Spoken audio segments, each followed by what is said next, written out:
Bonjour, bienvenue pour une nouvelle vidéo du cabinet Landau Associés. Droit souple, quel impact pour mon administration? Parce que c'est bien d'être souple, mais pour un acte administratif, ça ne suffit pas toujours à éviter la censure du juge. En 2020, j'ai fait à ce sujet une vidéo très juridique. Aujourd'hui, je reviens à ce propos avec vous pour essayer de faire quelque chose de très pratique, opérationnel. Qu'est-ce qu'un acte de droit souple? Au fil du XXe siècle, le juge administratif a petit à petit distingué ce qui pouvait relever de sa censure ou pas en matière d'actes, avec des jurisprudences nuancées sur ce qu'on appelait à l'époque les directives, qui sont proches de ce que sont aujourd'hui les lignes directrices, les circulaires, instructions, etc.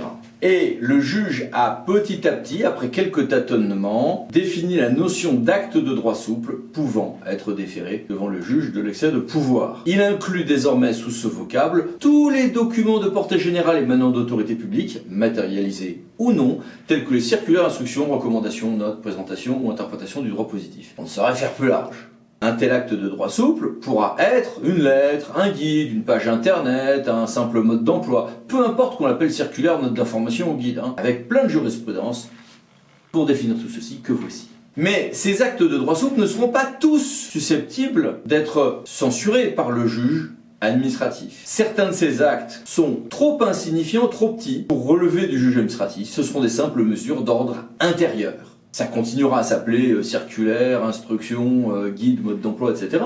Mais, non, le juge nous dira non, ces actes sont insusceptibles de recours. C'est les simples mesures d'ordre intérieur. Et puis dans d'autres cas, j'ai des actes, toujours de droit souple, mais le juge dira non, mais là ils sont susceptibles de recours. Lesquels sont-ils susceptibles de recours? Eh bien, la ligne frontière entre les uns et les autres a été fixée par le fameux arrêt Gisti du 12 juin 2020, que voici, et qui nous dit qu'un recours contre un tel acte sera examiné par le juge. Ça ne veut pas dire qu'il sera censuré par le juge, mais le juge acceptera déjà de l'examiner, ça sera recevable, si cet acte est susceptible d'avoir des effets notables sur les droits ou la situation d'autres personnes que les agents chargés, le cas échéant, de le mettre en œuvre. Quand je mets en œuvre même un acte qui n'a aucun effet, ça a un impact sur moi, c'est mon temps de travail, etc. Non.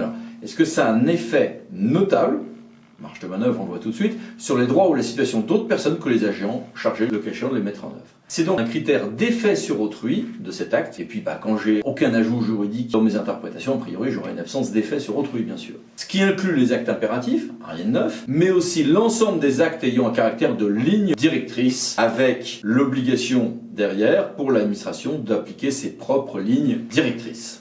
Cette frontière en pratique est difficile à tracer. On a des guides pédagogiques dont le juge nous dit celui-là il est attaquable et celui-là il ne l'est pas. Conseil d'État 29 mai 2020. On a des cartographies qui peuvent être attaquables et d'autres non. C'est à Bordeaux 17 juin 2021. Puis une décision d'État de Montpellier également de mars 2021 qui est intéressante. Une note interne, si elle a un impact notable sur autrui, en l'occurrence cette note interne faisait un tri entre les documents communicables et non communicables, ça a un impact sur autrui. Donc c'est un acte susceptible de recours pour excès de pouvoir. Conseil d'État 21 juin 2021. Et le juge a admis que tout ceci, dans une affaire qui concernait des recommandations de bonne pratique de l'Haute Autorité de Santé, puisse s'étendre, donner lieu à des recours pour l'annulation d'actes de droit souple, mais aussi de refus d'abroger de telles mesures. Donc ça veut dire que quand j'ai des guides trop anciens pour que je puisse les attaquer, je peux néanmoins en demander l'abrogation, si j'ai des actes de droit souple qui ont un effet notable, etc. Une assimilation un peu aux actes réglementaires, Conseil d'État 23 décembre 2020. On était vraiment sur l'espèce un guide pour des professionnels de santé dont on pouvait peut-être même discuter qu'on soit dans un acte attaquable. Donc c'est un impact déterminant parce que ça permet au requérant de revenir sur d'anciennes décisions et ce en raison d'éléments aux besoins tout à fait nouveaux, le cas échéant. Donc il y a trois manières d'attaquer un acte de droit souple. On peut l'attaquer par un recours pour excès de pouvoir dans les délais légaux. On peut attaquer un acte d'application de cet acte de droit souple en brandissant l'exception d'illégalité, que ces actes sont en général, encore une fois, assimilés des actes réglementaires, soit en demander pour l'avenir l'abrogation, et au besoin attaquer en recours pour excès de pouvoir la décision explicite ou implicite refusant la dite abrogation. D'ailleurs, je vous rappelle aussi que le Conseil d'État, depuis un arrêt du 19 novembre 2021, admet qu'on puisse combiner des recours pour excès de pouvoir et des demandes d'abrogation, qui avant devaient être séparées, voir la vidéo d'ailleurs que j'avais faite à ce sujet. Alors, évidemment, ça conduit du coup à avoir possiblement une attaque contentieuse, jugée recevable par le juge. Ça ne veut pas dire que le juge va annuler, mais il va accepter d'examiner le recours, alors même qu'on était en pleine paix, on se contentait de rappeler l'état du droit. Voilà, est-ce que ça peut être un bourre-pif en pleine paix Il est parti. Ah oui, t'as déjà vu ça? En pleine paix. Il chante et puis il craque un bourre-pif.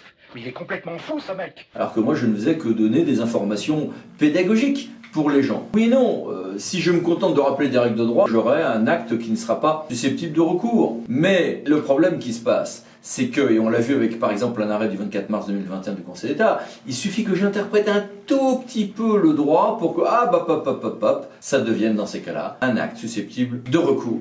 Alors est-ce que ça veut dire qu'on ne peut plus rien dire ?